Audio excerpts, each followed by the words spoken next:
Morning Cruise, Dave, Bill, and Carmen here at the Joy FM with Lauren Daigle today.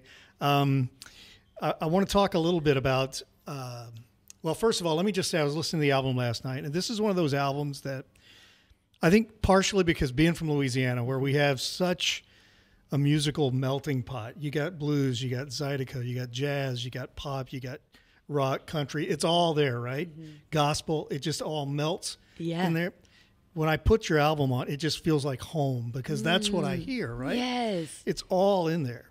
And we could talk about He's Never Gonna Change. We could talk about Salvation Mountain. We could talk about all of those. I'm in Louisiana when I hear it. But instead, I'm going to talk about another song. Okay. And here's why. I was listening to this last night. Do you watch The Chosen? Have you ever seen The Chosen? I have, yes. Okay. It's beautiful. There's a song that we're going to talk about that reminds me of first season, first episode.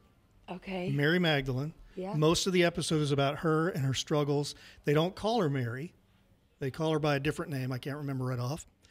She's at the end of her rope. She walks into a bar, and she's reaching for a drink, and a hand comes out and just right on top of her hand. And it freaks her out a little bit, and she starts to leave, and then the guy, who turns out to be Jesus, follows her out and calls her by her name. Everything changed for her at that moment, right?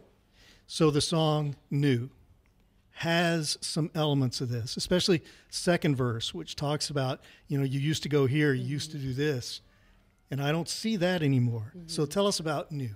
Okay, so that song came, I was riding with this girl, her name's Natalie Hemby. Love her. She really helped breathe life into this record and helped me understand writing systems and patterns and things that I didn't know still existed, which was really beautiful. Just like writing from the heart in such a pure way. But she had this friend, and she came in with the song title. She was like, I have this idea about a song called New. And I said, okay, what's the point? And she said there's this friend that she had back in the day. She was addicted to drugs, left her home, all the things. Her dad would write her all the time and say, you are free to come home whenever. You are free to come home. You are loved. You are free to come home whenever you want. And one day she took him up on the offer. She went to rehab. She got clean, everything. And my friend ended up meeting her years and years later. And she said, girl, I don't even know the old you. I just know this new version, but that's the only version I know. And she said, Lauren, to look at my friend and think that was ever a part of her life is wild. I can't believe that would be a reality of hers at some point because of how much God has changed her and set her free. And so that was the genesis of the song, was that story.